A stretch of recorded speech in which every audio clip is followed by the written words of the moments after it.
আজ আমার সবচেয়ে প্রিয় একটা জায়গার সাথে আপনাদের পরিচয় করিয়ে দিব। আমার জন্ম হয়েছিল সেখানে, ছোট্ট একটি গ্রাম, যেই গ্রামের মণিপুরী সম্প্রদায়ের, মুসলমান মণিপুরী সম্প্রদায়ের 150 থেকে 200টি ঘরের মতো ছিল তখন। পাশ দিয়ে বয়ে গিয়েছিল ছোট্ট একটি নদী, নাম তার ধলাই নদী।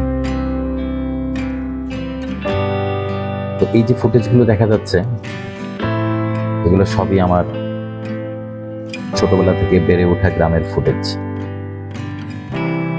অনেক দূরে একটি সমিল দেখা যাচ্ছে, এটি আমাদের পারিবারিক সমিল। এই গ্রামের প্রতিটি পরতে পরতে একসময় আমার বিচরণ ছিল। প্রত্যেকের কাছে তার গ্রাম খুব প্রিয়।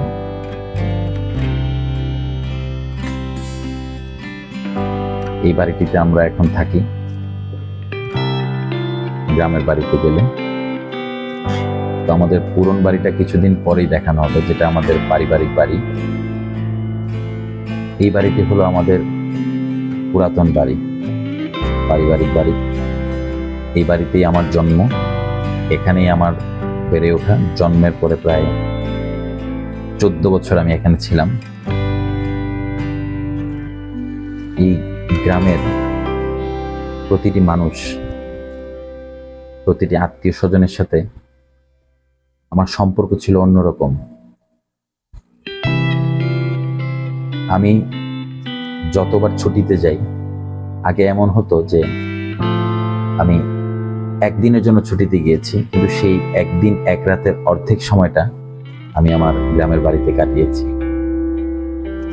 এটা হলো নিজের জন্মস্থানের প্রতি একটা টান। এই টান সবসময় থাকবে। নদীর পাশের এই খালি জায়গাগুলোতে একসময় খেলাধুলা করতাম,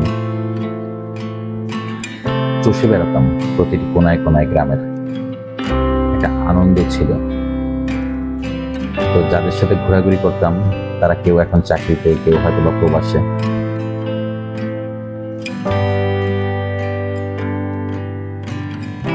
তো শুধু একটা নির্দিষ্ট জায়গার ভিতরে আজকে এই আমার গ্রামের পরিচয়টা আমি রেখে দিলাম, কারণ হাতে খুব একটা সময় হয় না যে না গ্রামটা ঘুরিয়ে ঘুরিয়ে দেখাবো। এই ফুটেজগুলো অনেক আগের নেওয়া ছিল আমার চাচাতো ভাইয়ের বিয়েতে, সেগুলো আজকে আপনাদের সাথে শেয়ার করলাম।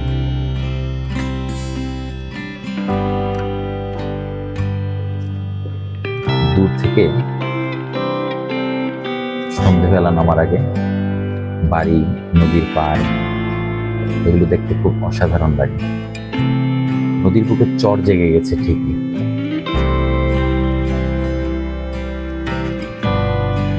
এটি হলো ভানুগাছ চৌমোহনা। এই চৌমোহনার মধ্যে দিয়ে গাড়ি নিয়ে, বাসে করে স্কুলে যেতাম। আর অনেক স্মৃতি।